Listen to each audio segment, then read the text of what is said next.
खत्म हो गया।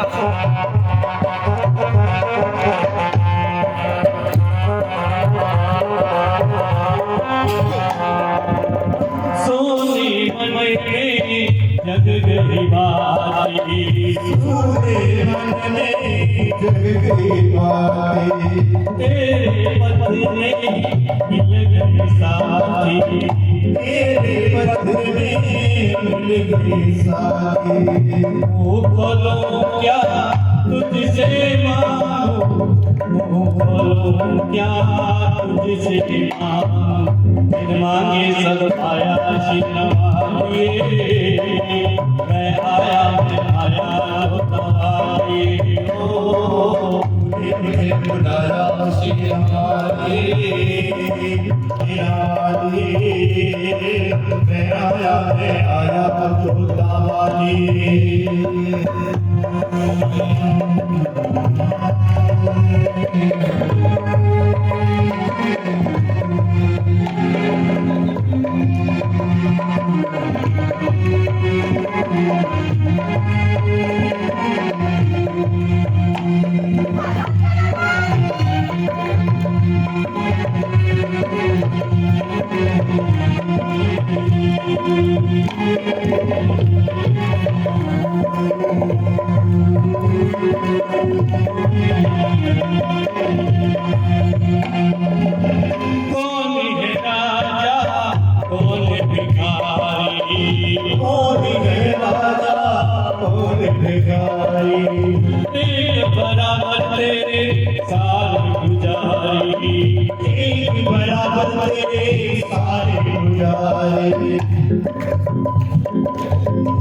तूने सबको दर्शन दे गई, तूने सबको दर्शन दे गई, गल लगाया शिरवाए, मैं आया तूने मुझे बुलाया शिरवाले, मैं आया जोता वाली। जोता वालिए पहाड़ा वालिए मेरा वालिए, तूने मुझे बुलाया शिरवालिए, मैं आया जोता वाली ओ, तूने मुझे बुलाया शिरवाले, मैं आया जोता वाली। तूने मुझे बुलाया शिरवाले, मैं आया जोता वाली। तूने मुझे बुलाया शिरवाले, मैं आया जोता वाली। मेरे देखो आदि शक्ति माता भवानी की माताओं, मैं तो भूल गई रे, माता का धन्यवाद नहीं करोगे, बात तो नहीं बनी ना, ये तो को ले हमने जंग की जनी आदि शक्ति माता भवानी की, माँ वैष्णो दरबार की, माता महामाया की, सही है। जयकारे में दम नहीं और हम किसी से कम नहीं। एक सुंदर सा जयकारा हो जाए, शिवाजी कॉलोनी वालों को भी पता लग जाए कि पंडाल में कितने भक्त बैठे हुए। बोले जंग की जनी आदि शक्ति माता भवानी की, माता बाला सुंदरी की, माता महामाया की। अब कुछ बात कोई तो कारण बनता है। मां भगवती ने परास को बंदी बनवा करके अपने सम्मुख बुलवाया और अपने भक्तों का शीश धड़ से अलग करना था, क्योंकि उन्होंने अत्याचार करने का था, उनको दंड देना था, वो दंड के भागी बने। और आज जड़ भरत जी माता की उपासना करने के बाद माता का आशीर्वाद लेकर के फिर अपनी राह को चल कुछ समय बीता और एक राजा रघुगण राजा रघुवंश जी हर रोज पालकी में सवार होकर के कपिल देव मुनि जी से ज्ञान सीखने के लिए आते थे। एक दिन उनका एक कहार बीमार पड़ गया पालकी उठाने वाला, और जब एक कहार बीमार पड़ गया तो उन्होंने अपने सैनिकों को भेजा कि जाओ जाकर के किसी हट्टे कट्टे मनुष्य को जहां पकड़ करके ले गए। घूमते घामते वो भी कहां पहुंचे जहां पर जड़ भरत जी बैठे। सबको जड़ भरत जी मिलते हैं। जड़ भरत जी को लेकर के आए और आज राजा रघुवर ने जड़ भरत जी से कहा कि भाई हमारा एक कहार बीमार पड़ गया है, तुम हमारी प्रजा हो, हम तुम्हारे राजा हैं और तुमने पालकी उठाने के लिए कहार बना। जड़ भरत जी ज्यादातर मौन रहे, बोलते बहुत कम थे, जीवन पर बस हरि का नाम चलता रहा। तो उन्होंने कहा ठीक है राजा, उन्होंने कहार बनना स्वीकार किया। लेकिन जब पालकी उठा के चले तो अपने पांव को बचाते बचाते कि मेरे पांव के नीचे कोई जीव जंतु ना आ जाए, कोई चींटी आदि ना आ जाए। तो जब अपने पांव को बचा करके चले तो पालकी डोलने लगी तो राजा का सिर पालकी में जाकर के लगा और राजा को चोट लगी। राजा ने कहा कि कौन पालकी को हिलाता है? कहार बोले महाराज ये नया कहार है, ये ठीक से चल नहीं पा रहा है, इसके ठीक से न चल पाने के कारण आपकी पालकी डोल गई। अब राजा पालकी से नीचे उतरे और देखा कि इतना हट्टा बट्टा और कहा कि तुम इतने हट्टे कट्टे हो, इतने हट्टे कट्टे होते हुए तुम इतनी जल्दी थक गए, तुम्हें अपने प्राणों का भय नहीं? अरे मैं तुम्हारा राजा हूं, तुम्हें अपने मृत्यु का भय नहीं? बहुत जो खरी खोटी सुनाई। लेकिन जड़ भरत जी तब तक चुप रहे जब तक सिर के ऊपर से पानी ना बहे। जब देखा कि अब तो पानी सर के ऊपर से बहने लगा है कि अब तो राजा रघुवर को ज्ञान की प्राप्ति कराना ही चाहिए। और उसी समय जड़ भरत जी बोले कि महाराज सुनिए, आपने मुझे हट्टा कट्टा कहा, तो ये जो शरीर है जो पंच तत्वों से बना हुआ है, आकाश जल वायु मिट्टी और अग्नि, इसका आकार बढ़ता और घटता रहता है। जो इस शरीर के अंदर जीवात्मा है उसका आकार ना तो घटता है ना बढ़ता है। वो ले ले तू, ये बना दे दिया, दूसरा ले दिया। और आपने मुझे क्या कहा कि तुम हट्टे कट्टे होकर के भी जल्दी थक गए। महाराज जो बिना प्रयोजन के घूमते फिरते हैं जैसे आप, उनको थकान होती है, मुझे नहीं।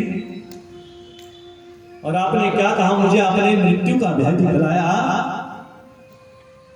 तो महाराज सुनो, तुम अपने आप को राजा मान रहे हो, जब मेरी मृत्यु हो जाएगी और आपकी भी मृत्यु हो जाएगी, जब हमारे अंदर से परमपिता परमेश्वर का जो अंश जिसको हम आत्मा कहते हैं वो निकल जाएगा, तो हम और तुम एक बराबर हो जाए।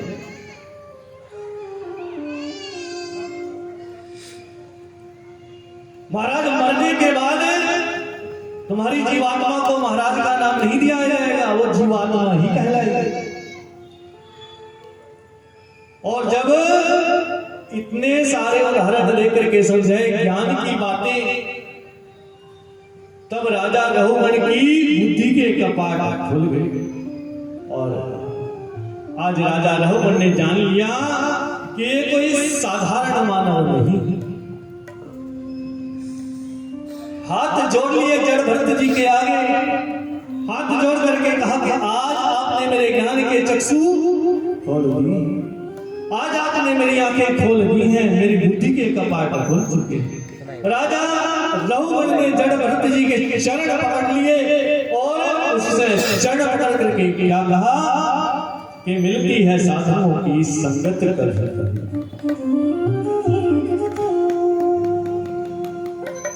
मिलती है साधुओं की संगत कभी कभी,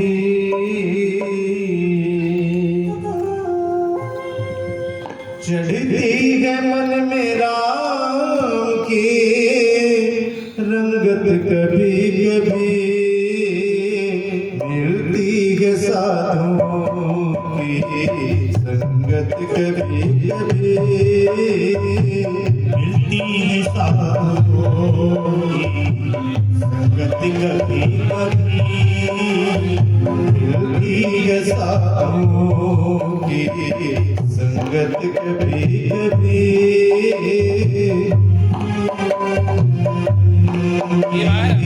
संगत कभी कभी, चढ़ती है मन में राम की रंगत कभी कभी, मिलती है साधुओं की संगत कभी कभी, मिलती है साधुओं की संगत कभी कभी।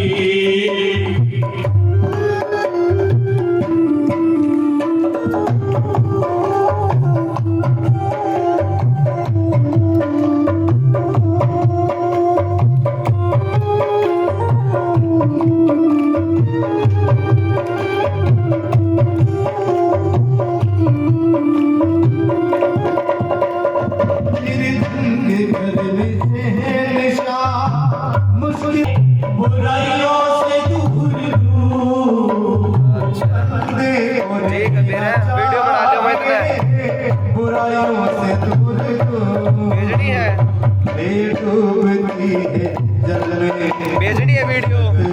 कभी कभी, मिलती है साधुओं की संगत कभी कभी, चढ़ती है मन में राम की रंगत कभी कभी, चढ़ती है मन में राम की रंगत कभी कभी, मिलती है साधुओं की संगत कभी कभी, मिलती है साधुओं की संगत कभी कभी।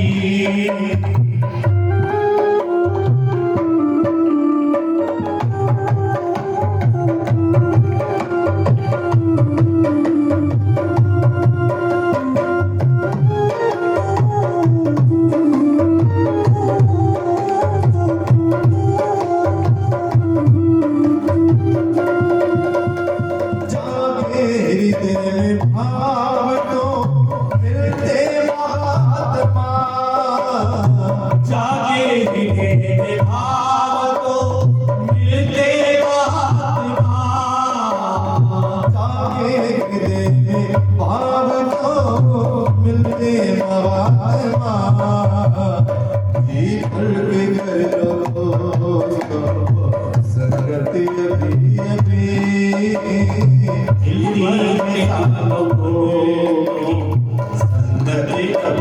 अभी, कुछ तो तू बंदे सोच ले परलोक के लिए, कुछ तो बंदे सोच ले परलोक के लिए, कुछ तो बंदे सोच ले परलोक के लिए, मिलती है जिंदगी में फुर्सत कभी कभी, मिलती है साधुओं की संगत कभी कभी, चढ़ती है मन में राम की रंगत कभी कभी, चढ़ती है मन में राम की रंगत कभी कभी, मिलती है साधुओं की संगत कभी कभी मिलती है साधुओं की संगत कभी कभी राग बात खिला दे तो संत मिलन हो जाता है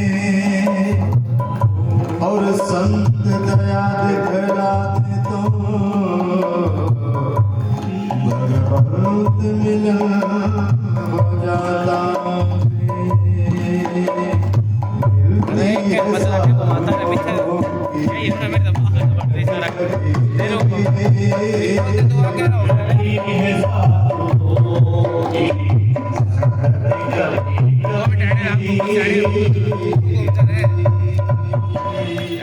बोलिए श्री हरिनारायण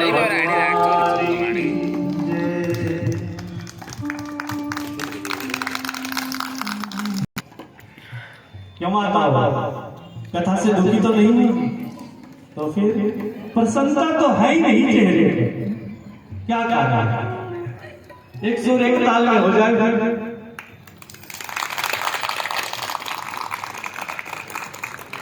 और एक बार प्रेम से कह दो राधे राधे राधे राधे श्याम मिला दे। तो माताओं आज राजा रघुवंश जी को जड़ भरत जी ने ज्ञान की प्राप्ति करा दी और उनके चरणों को स्पर्श करके आज रघुवंश जी सारा राजपाट छोड़ करके महल छोड़ करके वन में जा करके हरि का तप कर रहे। और अब महात्मा श्री सुखदेव जी राजा परीक्षित जी को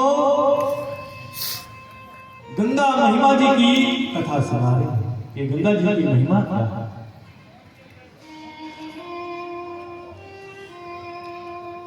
कि एक बार प्रभु श्री हरिनारायण ने वामन अवतार धारण किया। राजा बलि से 3 पग भूमि दान में ली। प्रभु ने अपने स्वरूप का विस्तार कर एक पग में ऊपर के 7 लोग, एक पग के नीचे के 7 लोग ना कर दिए। जब राजा बलि ने कहा कि महाराज तीसरा पग मेरे शिष्य के ऊपर रख करके अपना वचन पूरा कर।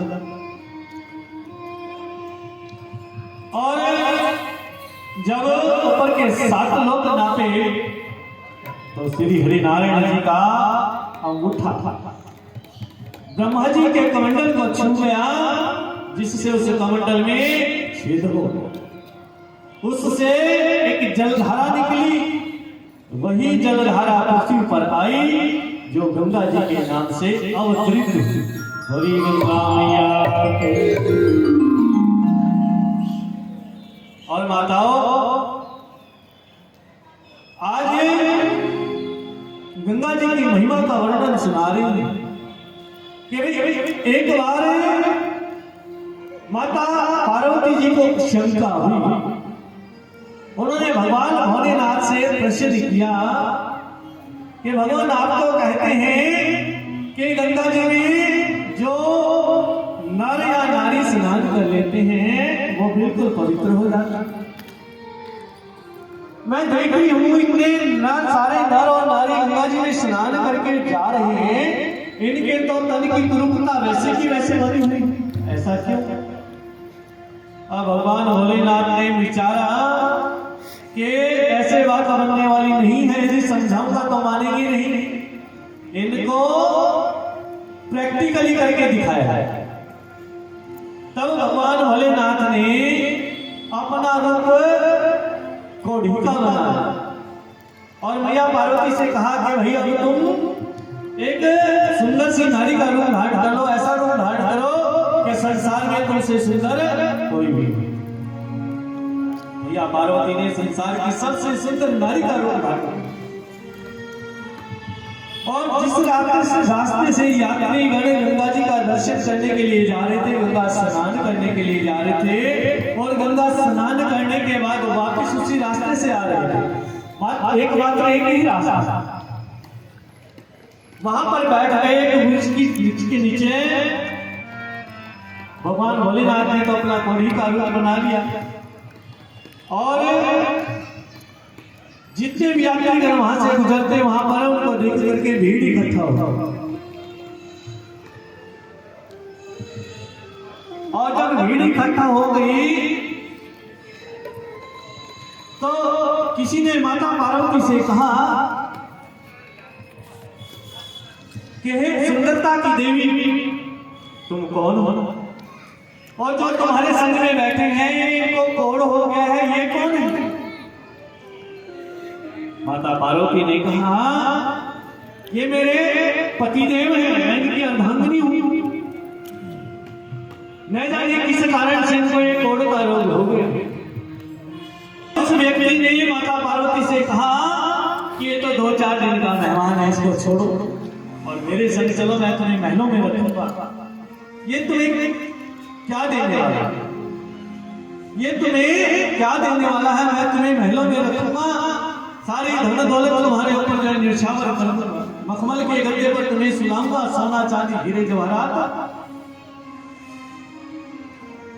उसे क्या मालूम कि ये देने वाले हैं, देने वाले। लेकिन माता पार्वती ने कहा कि मैं पतिव्रता स्त्री हूं, मैं अपना पतिव्रत भंग नहीं कर सकता। इतने में ही एक युवा ब्राह्मण सज्जन पुरुष उस भीड़ को चीरता हुआ आया और माता पार्वती ने जितने नर नारी वहां पर खड़े हुए थे सबसे हाथ जोड़ करके प्रार्थना की कि मेरे पति के कर्मलेख में लिखा हुआ है कि जिस किसी व्यक्ति ने 100 अश्वमेध यज्ञ किए हो वो इन्हें आकर के केवल स्पर्श कर दे, इनको छू दे, उनके स्पर्श करने से ही इनका ये कोढ़ दूर हो जाएगा। जब उस युवा ब्राह्मण ने सुना जिसकी आयु लगभग 25 से 30 वर्ष, तो भीड़ को चीरता हुआ माता पार्वती के सम्मुख उपस्थित हो गया। उसने कहा कि मातेश्वरी, आप कह रही है 100 अश्वमेध यज्ञ, अरे मैंने तो करोड़ों अश्वमेध यज्ञ पूर्ण कर लिए। माता पार्वती को फिर मन में दूसरी शंका कि ये युवा बालक जिसकी आयु लगभग 25 से 30 वर्ष, इसने इतनी सी उम्र में करोड़ों अश्वमेध यज्ञ कैसे पूर्ण कर लिए?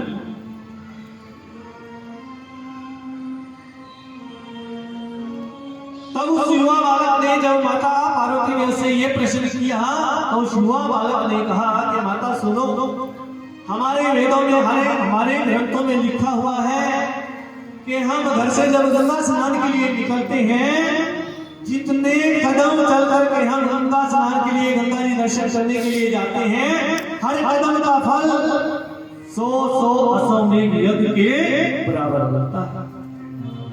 तो मैं तो हर रोज अपने घर से चल करके गंगा स्नान के लिए, गंगा दर्शन के लिए जाता हूं मैया। तो इस प्रकार मैंने 100 तो क्या, असंख्य तो क्या, करोड़ों अश्वमेध यज्ञ पूर्ण कर लिए। और मैया पार्वती उसके सामने हाथ जोड़ करके खड़ी हो गई कि भैया, हे ब्राह्मण देवता, आप तो मेरे पति को स्पर्श करता। और जैसे ही उस युवा ब्राह्मण ने भोलेनाथ जी को स्पर्श किया, उसी समय उनका कोढ़ दूर हो गया। बोलिए भगवान भोलेनाथ की।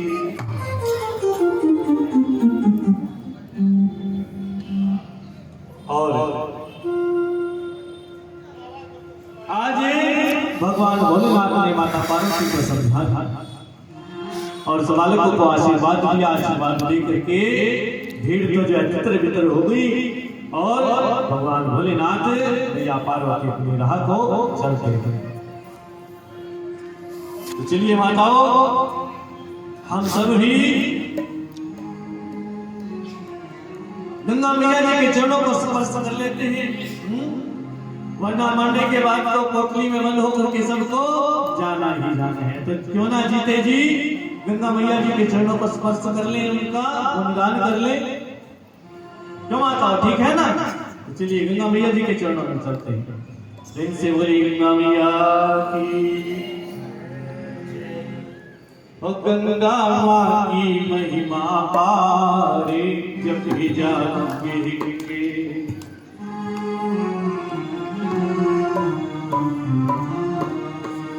जपे जा गंगे गंगे जपे जा गंगे गंगे जपे जा गंगे गंगे जपे जा गंगे गंगे गंगा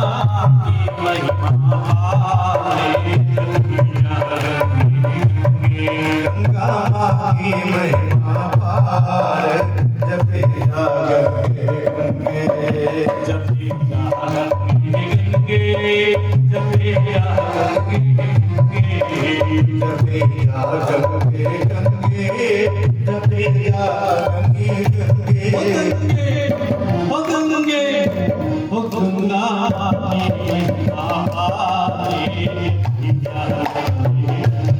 गंगा माई महिमा पार जपे जा गंगे गंगे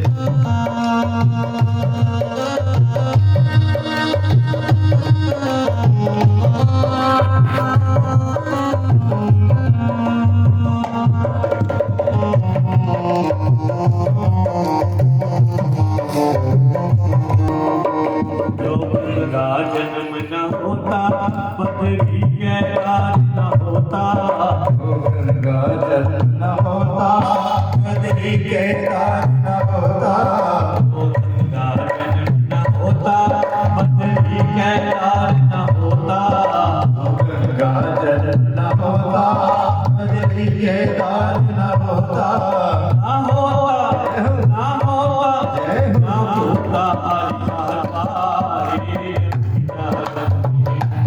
गंगा माई महिमा पार जपे जा गंगे गंगे जपे जा गंगे जपे जा गंगे जपे जा गंगे गंगे जपे जा गंगे गंगे ओ गंगे ओ गंगे ओ गंगा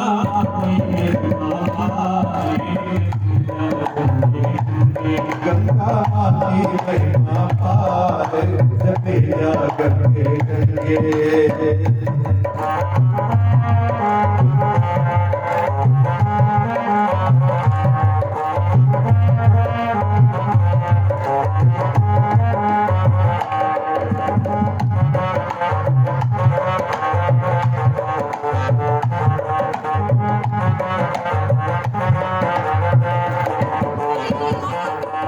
उत्तराखंड में आके गंगा का नाम न जापे उत्तराखंड में आके गंगा का नाम न जापे उसके पिता गंगा माई महिमा पार जपे जा गंगे गंगे जपे जा गंगे गंगे जपे जा गंगे जपे जा गंगे गंगे जपे जा गंगे गंगे ओ गंगे ओ गंगा माती महिमा गंगा माई महिमा पार जपे जा गंगे गंगे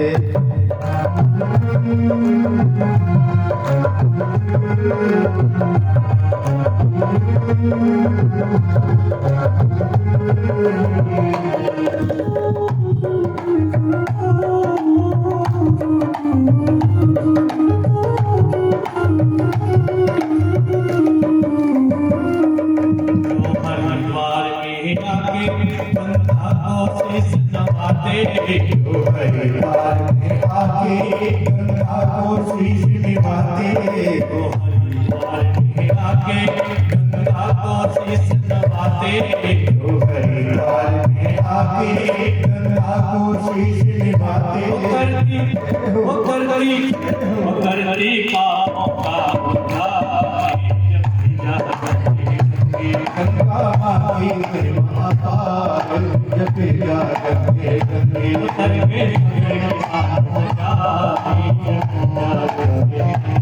गंगा माई महिमा पार जपे जा गंगे गंगे जपेगा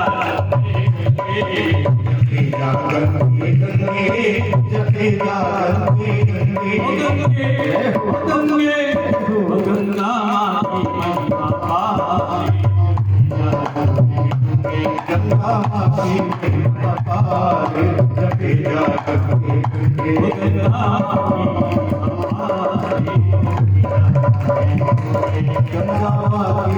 अपार जपेगा गंगे गंगे गंगा माती अपार जपेगा गंगे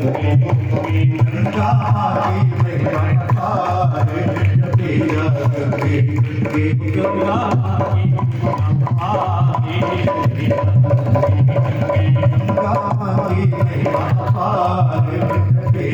गंगे गंगे बोलिए गंगा मैया की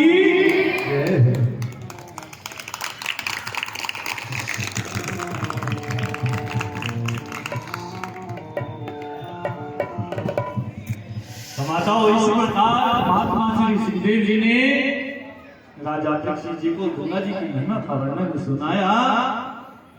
उसके बाद फिर अजामिल जी की कथा सुनाई कि अजामिल जो कि जाति से ब्राह्मण है, लेकिन उसने ब्राह्मण तत्व को खो दिया। एक वैश्या का संग किया, वैश्या के साथ दूसरा विवाह करवा लिया, अपनी पत्नी को छोड़ दिया, अपने परिवार को छोड़ दिया और एक वैश्या के संग रहने लगा। एक दिन ही उसके गांव में एक साधु पुरुष का आना हुआ। नगर के बाहर कुछ शरारती बालक खेल रहे थे। उन बालकों से पूछा कि इस नगरी में मुझे किसी सज्जन पुरुष का घर बतला दीजिए जहां मुझे अन्न जल भोजन मिल जाए, एक रात्रि के लिए विश्राम करना है। तो शरारती बालकों ने अजामिल का घर बतला। अजामिल उस समय घर पर जब उस संत ने अजामिल के घर के सामने जाके अलख जगाई, अजामिल की पत्नी आई, उस संत को देखा तो संत की आव भगत की और संत ने कहा कि मुझे बहुत जोरों से भूख लगी है, मुझे भोजन कराओ और मुझे एक रात का आश्रय तुम्हारे घर पर बना। आज अजामिल की पत्नी ने संत का आदर सत्कार किया, उनको अपने घर में बुलाया, उनके चरणों को धोया, बैठने के लिए सुंदर आसन दिया, भोजन बनाया और उन संत को बड़े प्रेम से भोजन करवाया। जब संत की आत्मा भोजन करने के बाद बिल्कुल तृप्त हो गई, तब संत ने रात्रि में विश्राम किया और प्रातः काल होते ही जाते जाते अजामिल की पत्नी को आशीर्वाद दिया कि बेटा मैंने अपने तप के बल के योग से जान लिया है कि तुम इस समय गर्भवती और तुम्हें 10वें माह में एक सुंदर से बालक की प्राप्ति होगी, ये भी बता देता हूं। तुमने उस बालक का नाम मेरे कहे अनुसार नारायण रखा। इतना आशीर्वाद किया और अपनी राह को चल। जब समय आया 10वें माह में अजामिल की पत्नी को एक सुंदर से बालक की प्राप्ति हुई। अजामिल की पत्नी ने अजामिल को सब कुछ बता दिया था। उस बालक का नाम उसे संत के कहे अनुसार नारायण रखा गया। बालक कुछ बड़ा हुआ और जब भी अजामिल को कुछ काम पड़ता, नारायण ये ले आओ, नारायण वो ले आओ, नारायण ये कर लो, नारायण वो कर। कुछ भी काम हो तो नारायण नारायण नारायण नारायण, उसकी जीवा पर केवल नारायण ही नारायण। और एक दिन यम के दूत जब अजामिल को लेने के लिए आए, अजामिल चारपाई पे लेटा हुआ था। अजामिल का बेटा नारायण उसके सम्मुख ही खेल रहा था। यमदूतों ने अजामिल को भय दिखाया, डराया, धमकाया। अजामिल ने भय के मारे अपने बेटे को पुकारा कि हे नारायण मुझे बचाओ, हे नारायण मुझे बचाओ, हे नारायण मुझे बचाओ। आज अंतरात्मा से की गई पुकार और सतलोक में जा पहुंची, हरि के लोक में जा पहुंची। हरि ने अपने पार्षदों से कहा कि जाकर के देखो कोई मेरा भक्त मुझे पुकार रहा और शायद कुछ विपत्ति में है। आज हरि के पार्षद आए, उन्होंने देखा कि यमदूत अजामिल को भय दिखला रहे हैं, डरा रहे हैं, धमका रहे हैं। आज हरि के दूतों ने यम के दूतों के साथ झगड़ा किया, उनको वहां से भगा दिया। यम के दूत जब भागे नहीं और झगड़ने लगे कि इसने जन्म से लेकर मरण तक नीच कर्म किया। हरि के दूत बोले इसने मरते समय श्री हरि नारायण का नाम मुख से उच्चारा है, इसलिए सब पाप धुल गए। तब यम के दूत वहां से भाग और तब हरि के दूत सुंदर से विमान में बैठा करके नामिल को परम धाम को बोले श्री हरि नारायण भगवान की जय। और आगे जब राजा परीक्षित जी ने पूछा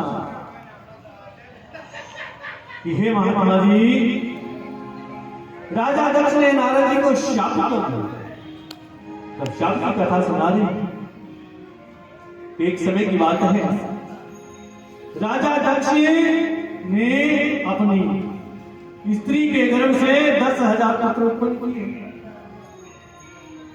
और उन्हें सृष्टि के निर्माण कार्य के लिए नारायण नामक तीर्थ में तपस्या के लिए भेजा। नारद जी ने उन्हें ऐसा मंत्र दिया कि वो मुड़ करके वापस नहीं आए, लौट करके वापस नहीं आए।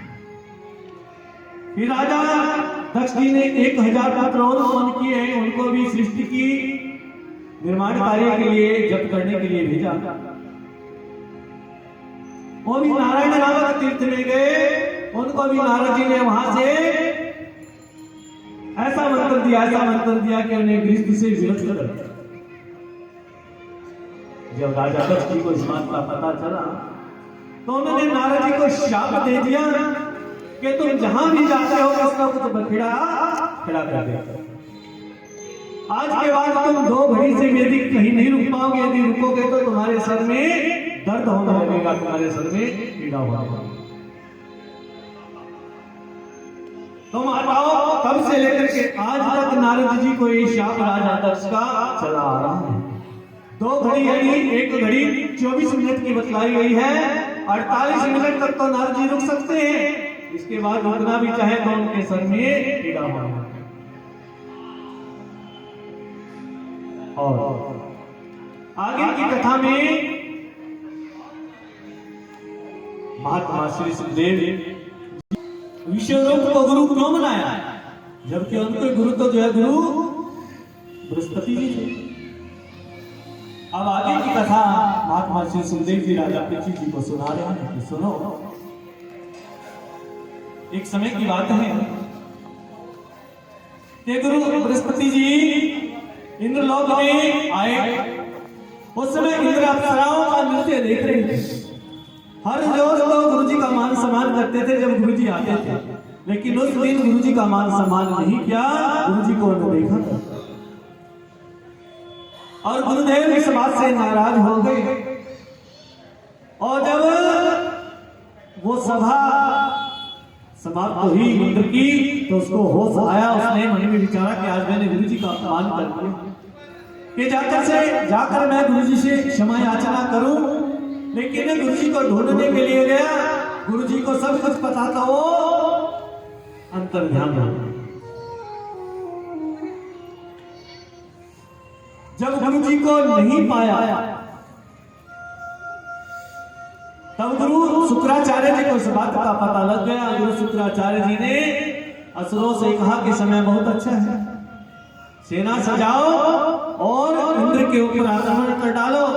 तब असुरों ने अपनी सेना सजाई और इंद्रलोक के ऊपर आक्रमण कर दिया।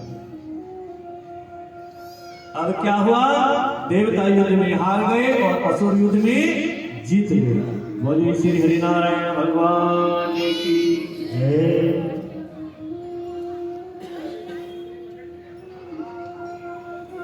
जब सारे देवगण ब्रह्मा जी के पास गए कि अब क्या किया जाए, अब क्या किया जाए, तो ब्रह्मा जी ने कहा कि तुम असुर कुल में उत्पन्न हुए विश्वरूप जी को अपना गुरु बनाओ।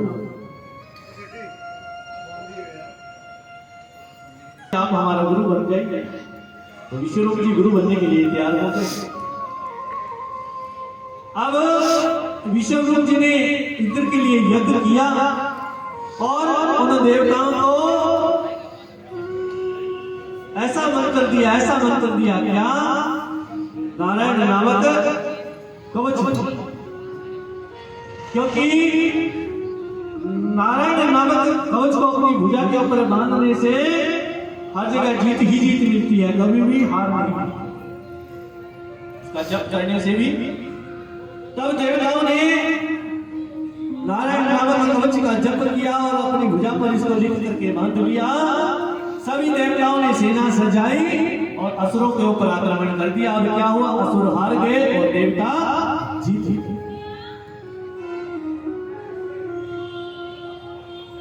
अब इंद्र ने प्रसन्न होकर के दोबारा से यज्ञ करवाया विश्वरूप जी से। और एक दिन एक असुर ने चुपचाप विश्वरूप जी से आकर के कहा कि हम असुर कुल में जन्मे हो, भाई असुरों के लिए एक आध आहुति यज्ञ में चुपचाप डाल दिया। विश्वरूप जी ने कहा माना और असुरों के प्रति भी चुपचाप उस यज्ञ में आहुति डालने लगे। अब इंद्र ने देखा कि हमारी शक्ति कमजोर हो रही है और असुरों की शक्ति बढ़ने लगी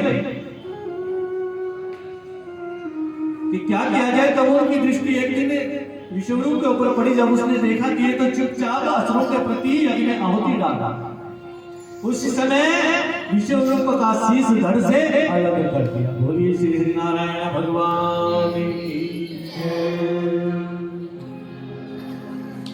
और आज इंद्र को जो है ब्रह्म हत्या का पाप लगा, क्योंकि विश्वरूप भी ब्राह्मण था।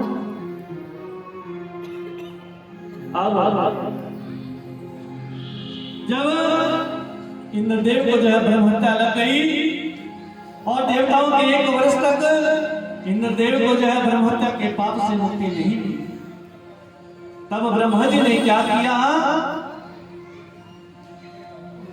इस ब्रह्म हत्या को 4 भागों में बांटा। पहला भाग पृथ्वी को दिया और उस ब्रह्म हत्या के लेने से पृथ्वी के ऊपर बंजर जमीन बनी और पृथ्वी को आशीर्वाद दिया कि तुम्हारे गड्ढे अपने आप भर जाए। ब्रह्म हत्या का दूसरा भाग वृक्षों को दिया। आज ये वृक्षों के ऊपर जो गोंद लगता है वो ब्रह्म हत्या का भाग।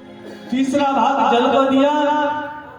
जल के ऊपर आप जो झाग देखते हैं, फेन देखते हैं, वो ब्रह्म हत्या का पाप का भाग है। और जल का वरदान दिया कि तुम्हारी बढ़ोतरी अपने आप होती रहे। चौथा भाग स्त्रियों को दिया। और जब ब्रह्म हत्या का चौथा भाग स्त्रियों को मिला, उससे पहले स्त्रियां रज सबला नहीं हुआ करती। जब स्त्रियों ने ब्रह्म हत्या का भाग ले लिया तो उस दिन से स्त्रियां रज सबला होने लगी।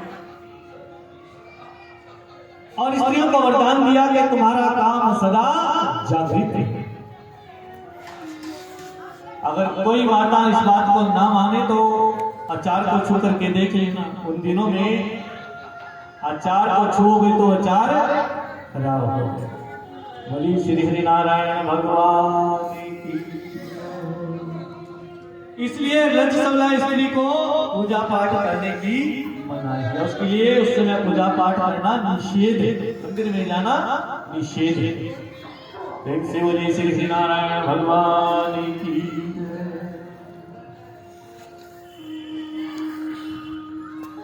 और जब विश्वरूप जी के पिताजी त्वष्टा ऋषि को इस बात का पता चला कि इंद्र ने विश्वरूप का वध कर डाला, तो उन्होंने एक यज्ञ किया। उस यज्ञ से वृतासुर उत्पन्न हुआ और वृतासुर को आदेश दिया कि सेना सजाओ।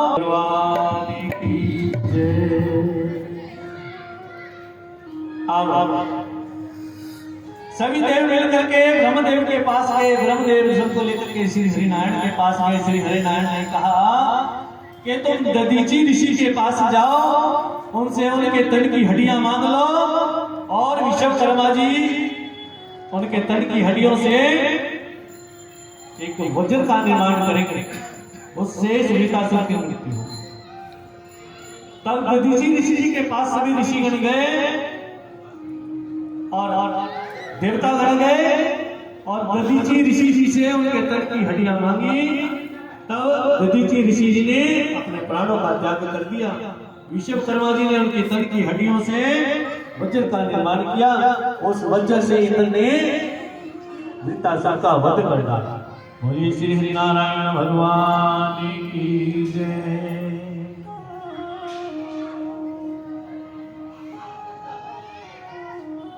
और माताओं, अब आगे की कथा में राजा चित्रकेतु की कथा आती है। चित्रकेतु जिसके यहाँ 10,000 रानियां 10,000 रानियों के होते हुए भी औलाद का सुख प्राप्त नहीं हुआ। तब राजा ने 10,000 एकमा विवाह कराया और अंगिरा ऋषि से यज्ञ करवाया। और यज्ञ करवाने से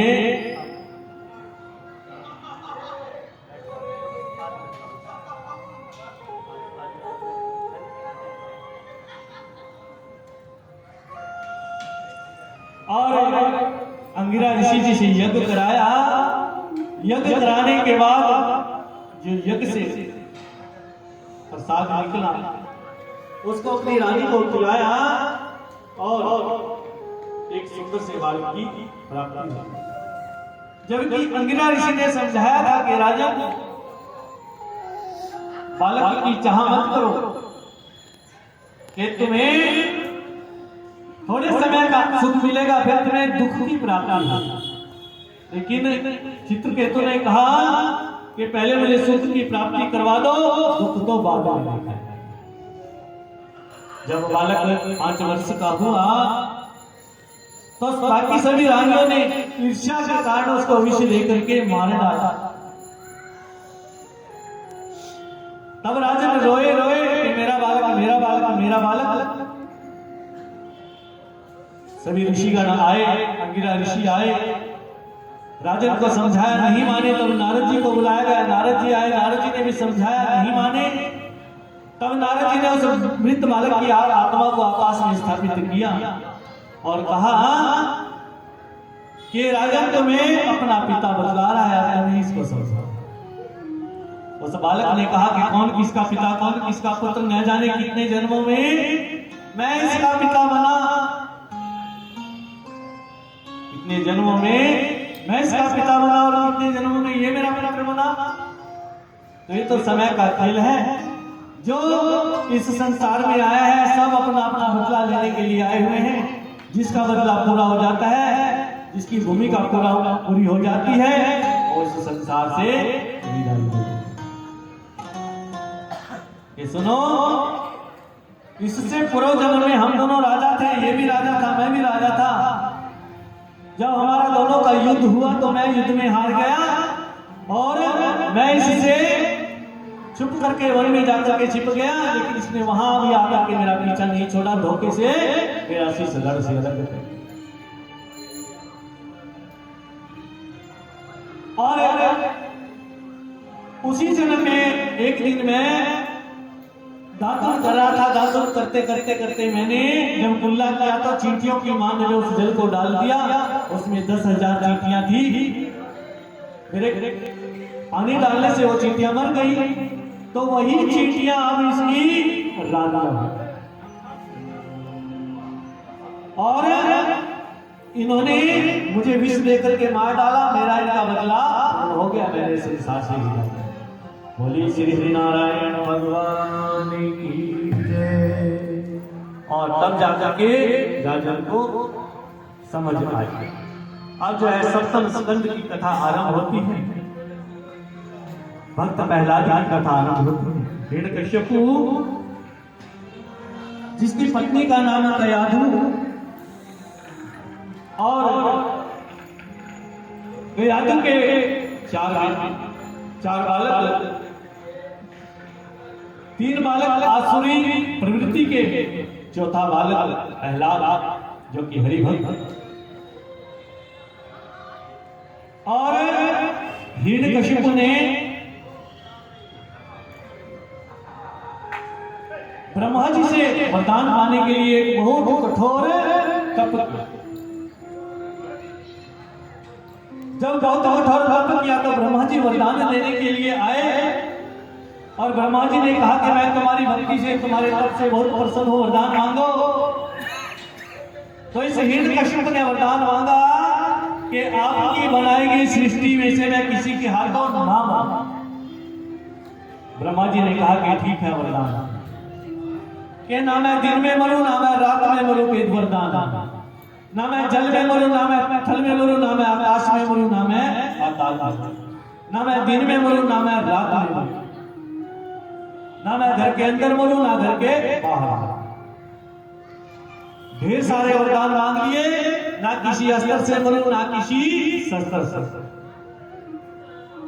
ब्रह्मा जी ने कहा कि जा तुझे सारे वरदान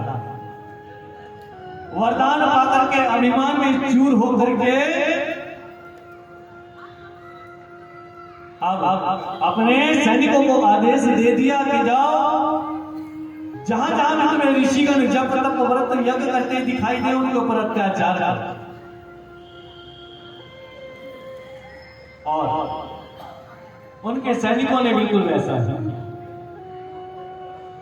और इधर हिरण्यकशिपु जी बालक प्रहलाद को गुरुकुल में भेजने लगे। गुरुकुल से विद्या प्राप्ति का जब पहला दिन था, विद्या प्राप्त करके प्रहलाद जी जब घर आए और उन्होंने बालक प्रहलाद से पूछा कि आज गुरु जी ने तुम्हें क्या सिखाया, हमें बताओ। तो बालक प्रहलाद ने कहा कि पिताजी मुझे तो गुरु जी का पढ़ाया हुआ कुछ याद ही नहीं रहता, मुझे तो केवल हरि का नाम याद रहता है। आज हिरण्यकशिपु कहते हैं कि उस हरि का नाम मेरे सामने बिल्कुल भी मत लेना, वो हमारा दुश्मन है, उसने तुम्हारे काका हिरण्याक्ष का वध किया है। बालक प्रहलाद बोला पिताजी उस हरि की कृपा से तो आप पूरी संसार के ऊपर राज करेंगे। जब देखा कि ये तो हरि का नाम, हरि का ही नाम, हरि का ही उच्चारण कर रहा, तब अपने सैनिकों को बुलाया कि इसका वध कर डालो। और उस समय सैनिक उसको पकड़ करके नगर के बाहर ले गए। महाराज उसको पहाड़ी से जो है नीचे धक्का दे दिया, तब भी बालक प्रहलाद की मृत्यु नहीं। उसको सर्पों से डसवाया, तब भी उसकी मृत्यु नहीं हुई। उसके शरीर के आर पार तलवार और भाले घोंप दिए, जरा सा भी घाव नहीं हुआ, तब भी उसकी मृत्यु नहीं। फिर उसको हाथी से भी कुचलवाया, तब भी उसकी मृत्यु नहीं हुई। और जब हिरण्यकशिपु जी को याद आया कि भाई मेरी बहन होलिका, ये उसको अग्नि में ना चलने का वरदान प्राप्त है, उसे बुलाया तो उसे कहा कि तुम प्रहलाद को लेकर के अपनी गोद में अग्नि में बैठो। और होलिका प्रहलाद को अपनी गोद में लेकर के अग्नि में बैठ गई और हुआ यूं, होलिका तो जल करके भस्म होगी, बालक प्रहलाद का कुछ भी नहीं मिला। बोलिए भक्त प्रहलाद श्री कृष्ण गोविंद हरे मुरारे, हे नाथ नारायण वासुदेवा। कृष्ण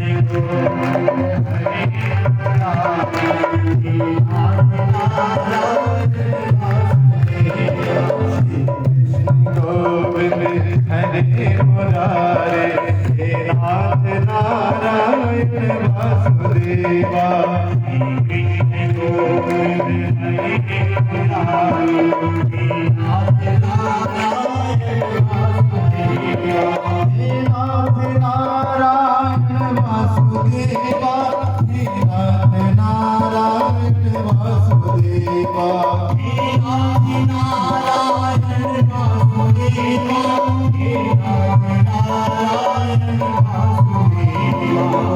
कोई जुबान खाली न रहे, सबने अपनी अपनी जुबान से शुद्ध जुबान से ही उच्चारण करना है और यही कहना है श्री कृष्ण गोविंद हरे मुरारे हे नाथ नारायण वासुदेवा श्री कृष्ण गोविंद हरे मुरारे हे नाथ नारायण वासुदेवा श्री कृष्ण गोविंद हरे मुरारे हे नाथ नारायण वासुदेवा श्री कृष्ण गोविंद हरे मुरारे हे नाथ नारायण वासुदेवा राधे कृष्ण राधे कृष्ण राधे कृष्ण राधे कृष्ण राधे कृष्ण राधे कृष्ण राधे कृष्ण राधे कृष्ण राधे हे नाथ नारायण वासुदेवा श्री कृष्ण गोविंद हरे मुरारे हे नाथ नारायण वासुदेवा श्री कृष्ण गोविंद हरे मुरारे हे नाथ नारायण वासुदेवा श्री कृष्ण मुरारे हे नाथ नारायण वासुदेवा। बोलिए श्री हरिनारायण भगवान की। और जब बालक प्रहलाद की मृत्यु नहीं हुई माताओं, तब गुरु शुक्राचार्य जी के जो बेटे थे शंड और अर्मक हिरण्यकशिप के पास आए और हिरण्यकशिप से बोले कि आप इसको पहले कितने हर रोज गुरुकुल में भेजो, अभी हमारे गुरु शुक्राचार्य जी इस समय आश्रम में नहीं है, जब वो आएंगे वो हो सके तो उनको समझाएंगे, शायद इनके समझाने पर ये मान जाए। तब तक आप इनको रेगुलर हर रोज गुरुकुल में भेज रहे। जब भक्त प्रहलाद जी को गुरुकुल में भेजा गया, एक दिन ऐसा आया कि शंड और अर्मक भी गुरुकुल में अनुपस्थित थे, वो थे ही नहीं वहां। प्रहलाद जी को मौका मिल गया, आज असुर बालकों को श्री हरि के नाम का पाठ पढ़ा रहे कि देखो मेरे पिताजी ने मुझ पर कितने अत्याचार किए, लेकिन हरि की कृपा से मेरा बाल भी माता ना हुआ। मेरे हरि एक नहीं 1000 हाथ वाले हैं। आज उनके नाम का गुणगान कर रहा है भक्त प्रहलाद और असुर बालकों को सुना रहा है। कैसे? मीठी मीठी तालियों से। चलिए हम भी गुणगान करते हैं। बोलिए श्री हरिनारायण भगवान की जय। अपना हरि है हजारे हाथ वाला, ओ दीन दयाला, हरि है हजारे हाथ वाला। अपना हरि है हजारे हाथ वाला, ओ दीन दयाला, हरि है हजारे हाथ वाला।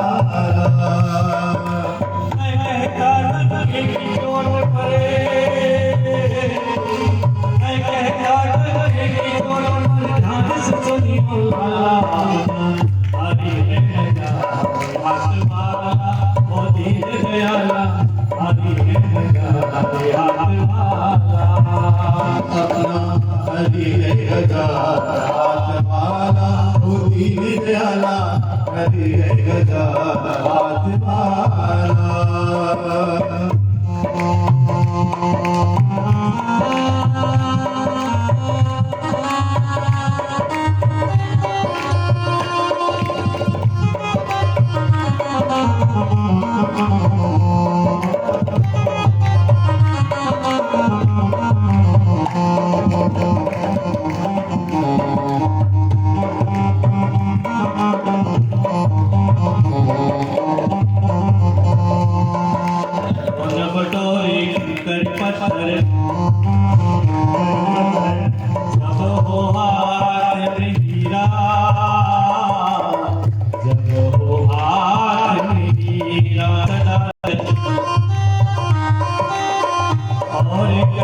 कटीरे कटीरा होरी कटीरे कटीरा साथ गया गे कटीला यहाँ की माला अभी है जा आत्मा होरी दयाला अभी है जा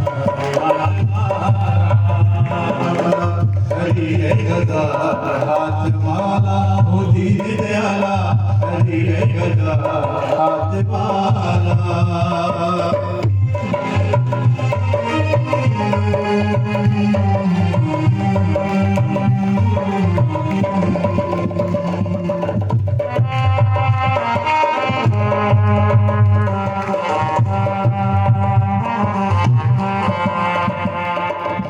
कोई झुका नहीं सकता है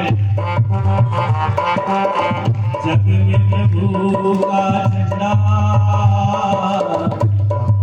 प्रभु का झंडा जो उसको छेड़ेगा उसके सिर पे पड़ेगा डंडा सिर पे पड़ेगा डंडा युगों से धरती पर युगों से धरती पर हरि कमल माला हरि है हाथ माला हरि है हाथ माला हरि है गदा हाथ माला हो दीन दयाला हरि है गदा हाथ माला हरि है गदा हाथ माला हरि है गदा हाथ माला हरि है गदा हाथ माला हो दीन दयाला हरि है गदा हाथ माला बोलिए श्री हरिनारायण भगवान की जय। और माताओं, जब बालक प्रहलाद असुर बालकों को हरि के नाम का पाठ पढ़ा रहा था, उसी समय शंड और पर्वत गुरुकुल में आ गए। जब उन्होंने देखा तो उनके पांव तले से जमीन खिसकने लगी कि ये क्या हो रहा है।